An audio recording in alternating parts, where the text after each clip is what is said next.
Malik mengangguk lalu kembali melanjutkan langkah yang sempat tertunda. Akan tetapi baru saja Malik menuruni beberapa anak tangga, suara benda jatuh dari kamar Karin membuatnya kaget dan spontan berbalik. Sebisa mungkin melangkah cepat untuk kembali ke kamarnya. "Karin?" panggil Malik sembari membuka pintunya dengan kasar. Pintu balkon sudah tertutup rapat, tapi terdengar gemericik air di kamar mandi. Dengan tertatih-tatih, Malik mendekat, lalu menempelkan telinga di daun pintu. "Karin, kamu baik-baik aja kan?" teriaknya sambil menggedor-gedor pintu. Hening. "Karin, kamu kenapa? Buka pintunya, Karin!" teriaknya lagi, sembari mencoba memutar handle pintu tapi terkunci. Dengan perasaan panik, Malik kembali keluar kamar, lalu berteriak, memanggil Papa dan Anthony. Keduanya kaget dan sontak berlari mendekat sambil menggendong Kamal.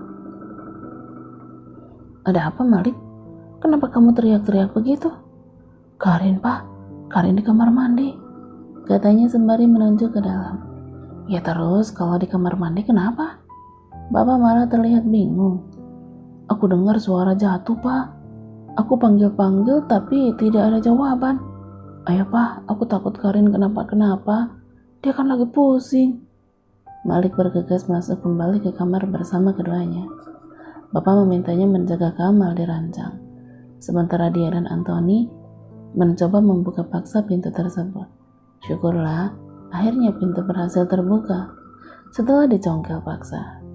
"Ya Allah, Karin!" seru keduanya yang membuat Malik ikut panik. Ingin mendekat tapi tidak bisa. Malik harus menjaga Kamal yang tengah menangis di ranjang. Aku benci dengan keadaanku yang sekarang. Benar-benar merasa tidak berguna sama sekali sebagai pria." "Karin pingsan, sebaiknya kita segera bawa dia ke rumah sakit," kata Anthony. "Iya benar, ayo," saut Papa. "Mal, tidak masalah kan kalau aku menggendongnya?" tanya Anthony. "Kenapa harus bertanya coba?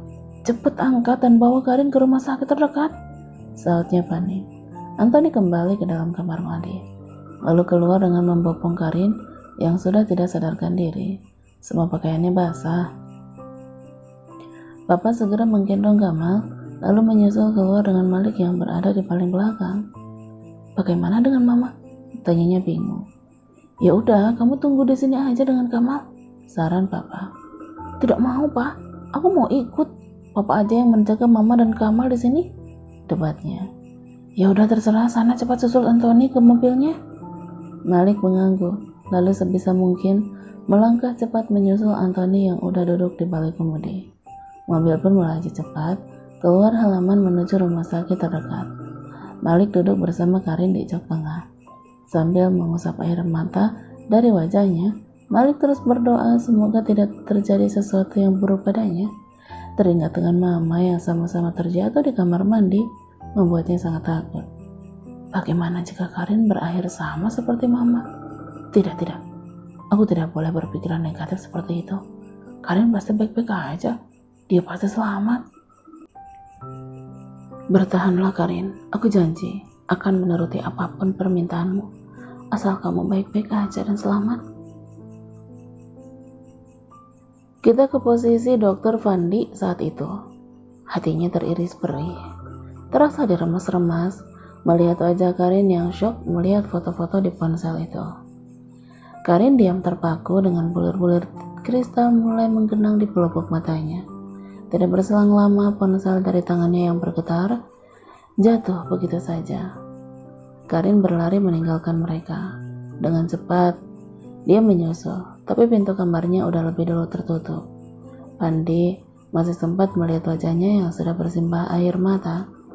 Langkahnya terhenti saat kedua tangan mengepal kuat melihat pintu yang telah tertutup sempurna.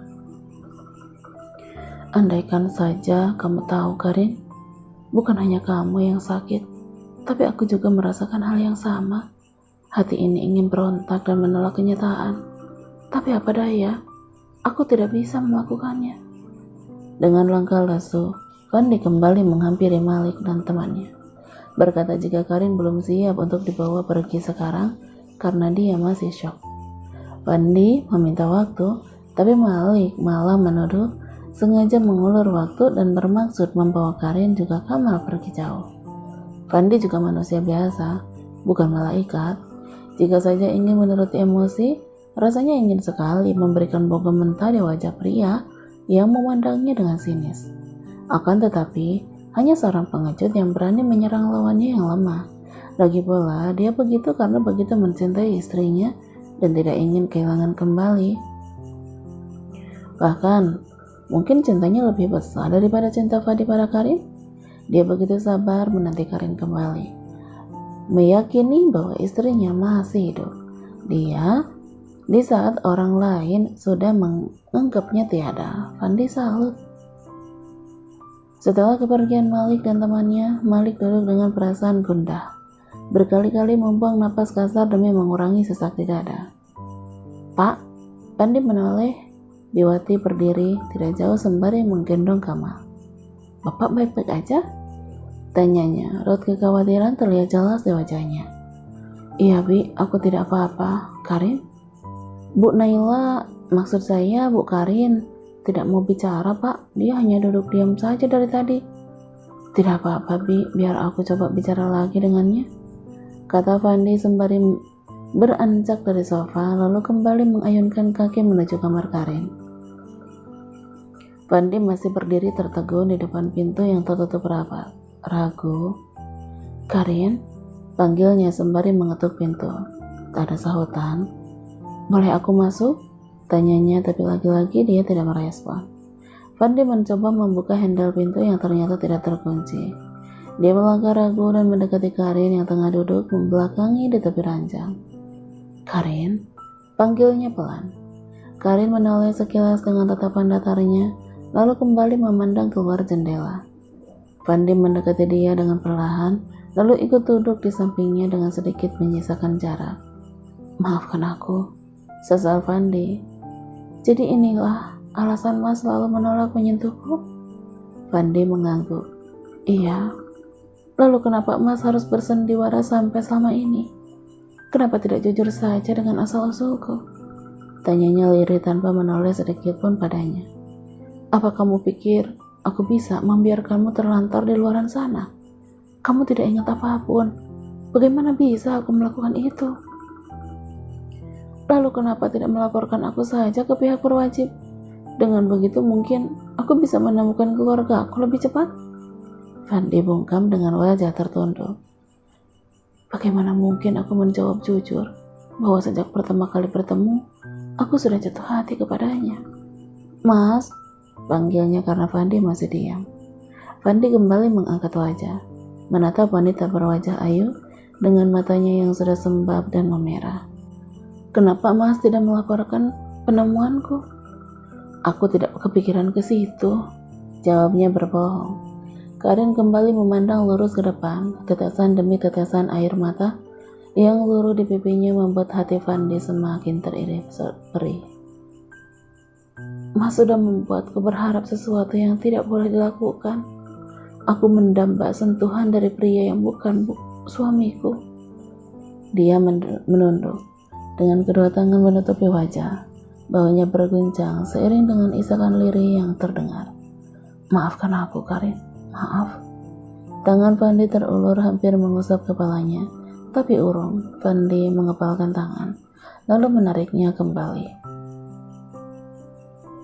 Aku tahu ini sulit, tapi Maliklah keluargamu. Aku tidak punya hak untuk menahanmu di rumah ini lagi, ujarnya sembari berdiri. Karin masih terisak tanpa berniat menanggapi ucapannya. Pikirkanlah baik-baik. Jika udah merasa tenang dan yakin, aku akan mengantarmu ke rumahnya. Imbu Fandi lalu pergi. Mas, mengusirku? Pertanyaan Karin berhasil menghentikan langkahnya. Mas, tidak ingin aku berada di rumah ini lagi? Tentu saja aku ingin, Karin. Jika menuruti ego, aku ingin sekali memilikimu seutuhnya. Ingin menjadikanmu dan Kamal bagian dari hidupku. Tapi itu tidak mungkin. Tidak mungkin aku merebutmu darinya. Bukan mengusirmu, hanya sekarang kamu udah tahu kan? Kita tidak ada hubungan apapun. Kamu tidak akan merasa nyaman untuk tetap tinggal bersamaku. Lagi pula ada Malik yang menunggu dengan setia setelah sekian lama kamu menghilang. Tunggu mas, pintanya saat Fandi kembali melangkah. Apa alasan dari semua sikap manis dan hangat mas selama ini padaku? Kenapa mas begitu perhatian dan memperlakukanku dengan lembut? Fandi diam dengan kedua tangan mengepal kuat di samping badan. Fandi tidak bisa berbalik karena jika begitu, dia akan melihat air mata yang terlanjur menetes di pipi. Sungguh, ini sakit. Tidak ada alasan apapun, meskipun orang itu bukan kamu, aku akan tetap bersikap sama. Jawabnya kemudian melangkah cepat keluar kamar. Sesaat sebelum pintu tertutup sempurna, terdengar isak tangisannya yang semakin jelas. Fandi menutup pintu perlahan, lalu bersandar dengan wajah menghadap ke atas. Berkali-kali dia usap air mata, tapi tetap saja tidak mau berhenti merembes. Kenapa aku jadi cengeng seperti ini? Gumamnya pada diri sendiri. Fandi menarik napas panjang, lalu menghembuskannya perlahan. Setelah memastikan tak ada lagi jejak air mata, Fandi segera kembali turun untuk menemani Kamal bermain. Dia harus memanfaatkan waktu yang ada sebelum berpisah dengannya. Setelah pembicaraan itu, Karin menjadi pendiam. Tak ada lagi suara lembutnya yang terdengar di rumah ini. Apalagi senyum dan tawarnya. Rumah besar ini seperti kehilangan nyawa. Karin hanya bersuara jika dia sedang membujuk Kamal makan dan mengajaknya bermain. Dengan Biwati pun dia enggan bicara. Hingga akhirnya, di hari ketiga, Karin menghampiri Fandi yang tengah menikmati secangkir kopi di teras. Sejujurnya hal itu membuatnya terkejut. Dia keluar dengan menyeret satu koper besar dan menggendong Kamal. Meski begitu, sebisa mungkin Fandi tetap bersikap tenang. Bisa tolong antarkan aku pulang, mas? Tanyanya datar. Tentu, aku ambil kunci mobilnya dulu. Sahutnya lalu bergegas masuk. Cukup lama Fandi terdiam di kamar, berusaha mengendalikan diri saat merasa hampir frustasi dengan perasaannya. Hingga pada akhirnya, kepalan tinju mendarat di dinding beberapa kali, membuat buku-buku jari memerah, lecet, dan berdenyut nyeri. Akan tetapi sakit itu tidak seberapa dibandingkan rasa sakit kehilangan wanita dan bayi yang sudah dia anggap bagian dari hidupnya. Setelah cukup merasa tenang, Fandi keluar, lalu berjalan cepat menuruni tangga. Pak, lirih Biwati dengan mata berkaca-kaca. Tidak apa-apa, Bi. Aku baik-baik saja. Ini semua demi Karin dan Kamal. Ucap Fandi menenangkannya. Bukanlah rahasia bagi Biwati kalau Fandi menyimpan perasaan terhadap Karin. Sudah lama dia tahu Fandi sangat mencintainya. Bahkan dia sering mendoakan mereka agar bisa segera bersama tanpa harus ada sandiwara. Sayang, siapa yang menyangka takdir berkata lain, Karin ternyata masih bersuami. Ayo, ajaknya pada Karin yang sedang duduk menunggu di bangku teras. Kini mobil melaju dalam keheningan penumpangnya. Hanya celotehan Kamal dan iringan lagu sendu yang membuat hatinya semakin gerimis. Karin sempat menyadari luka di punggung tangan, tapi Fandi hanya menjawabnya dengan senyuman. Tak dia sangka penyambutan untuk Karin cukup meriah. Malik benar-benar mempersiapkannya dengan baik. Hanya saja Karin tidak terlihat tertarik sama sekali. Sama seperti di rumah, dia selalu diam dengan sikap dingin dan raut wajah datarnya. Sempat beberapa kali mereka terlibat kontak mata, tapi dengan cepat Fandi membuang muka. Bukan tidak ingin menatapnya lama-lama, hanya mencoba menguatkan dan meyakinkan diri sendiri kalau Karin bukan miliknya. Hatinya semakin tersayat-sayat ketika dia berpamitan pergi. Karin hanya dia menunduk, tapi tidak dengan Kamal. Dia menangis kencang, meminta digendong, tapi dia tidak bisa.